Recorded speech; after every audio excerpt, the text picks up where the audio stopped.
ভালোবাসার অভাবে কখনো সংসার ভাঙে না। একটা সংসার তখনই ভেঙে যায় যখন সেখানে স্বামী স্ত্রীর মধ্যে, একটা দাম্পত্যের মধ্যে ভালো বন্ধুত্বপূর্ণ কোনো সম্পর্ক থাকে না।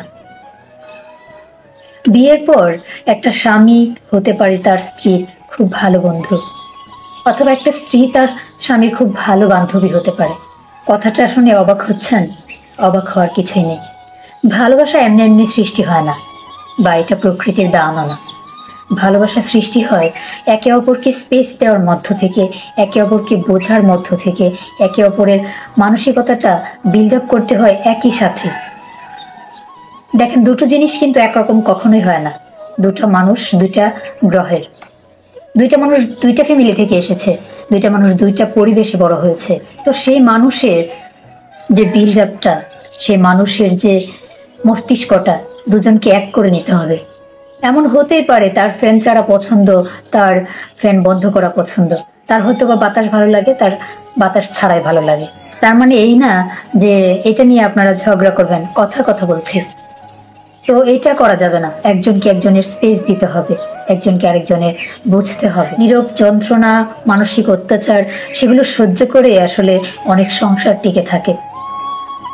আপনি যদি আপনার স্ত্রীকে স্যাক্রিফাইস করতে না জানেন, আপনি যদি আপনার হাজবেন্ডকে স্যাক্রিফাইস করতে না জানেন, দুজনের মধ্যে যদি রিভেঞ্জ লেগে যায়, পাল্টা রিপিট কে করবে, তাহলে কোনোদিনই সংসারে সুখ আসবে না, শান্তি আসবে না। ইংল্যান্ডের রানীর পুত্রবধূ কিন্তু প্রিন্সেস ডায়ানা ছিলেন।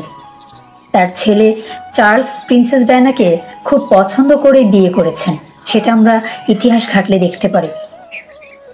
কিন্তু প্রিন্সেস ডায়ানা অসুস্থ হওয়ার আগে বা মারা যাওয়ার আগে বলেছিলেন, আমাকে পৃথিবীর সকলেই ভালোবেসেছে, কিন্তু যার ভালোবাসার কথা ছিল সে আমাকে কখনোই ভালোবাসেনি, সে আমাকে কখনোই বুঝে ওঠেনি, কখনোই আমাকে বুঝেনি, চেষ্টাও করেনি। তো প্রিন্সেস ডায়ানা কিন্তু সবচেয়ে সুন্দরী হয়েও তাদের মধ্যে ভালো একটা সম্পর্ক ছিল না। সুন্দর আর গুণ দুটার মধ্যে দুটা তফাৎ আছে। আপনি সুন্দর হতে পারেন, কিন্তু আপনার বড় গুণটা হচ্ছে আপনার হাজবেন্ডকে স্যাক্রিফাইস করা, আপনার স্ত্রীকে স্যাক্রিফাইস করা, স্পেস দেওয়া, রিভেঞ্জ না নেওয়া, দুজনের মধ্যে একটা ভালো বন্ডিং থাকা, একটা ভালো বন্ধুত্বপূর্ণ সম্পর্ক থাকা। ভালোবাসার অভাবে কেউ মরে যায় না, এই কথাটা অনেকেই বলে, কিন্তু আসলেই মরে যায়। দেহ টিকে থাকলেও মন কিন্তু মরে যায় অনেক আগে। তো একটা সুন্দর সম্পর্ককে, একটা সুন্দর সংসারকে টিকিয়ে রাখতে হলে একটা হাজবেন্ড অ্যান্ড ওয়াইফের মধ্যে ভালো বন্ধুত্বপূর্ণ সম্পর্ক থাকতে হবে।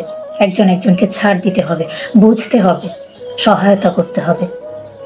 মনকে যদি আপনারা ঠিক না রাখতে পারেন, মনের দিক দিয়ে যদি বন্ধুত্বপূর্ণ সম্পর্ক না গড়তে পারেন, তাহলে ওই যে প্রিন্সেস ডায়ানা এবং চার্লস, তাদের মতোই হবে। দুনিয়ার সবাই জানে তারা খুব পছন্দ করে বিয়ে করেছে, অথচ কখনোই তাদের মধ্যে ভালো কোনো সম্পর্ক ছিল না, ভালো কোনো বোঝাপড়া ছিল না। তাই আবারও বলছি, ভালোবাসার অভাবে সংসার ভেঙে যায় না, সংসার ভেঙে যায় একটা বন্ধুত্বপূর্ণ সম্পর্কের অভাবে।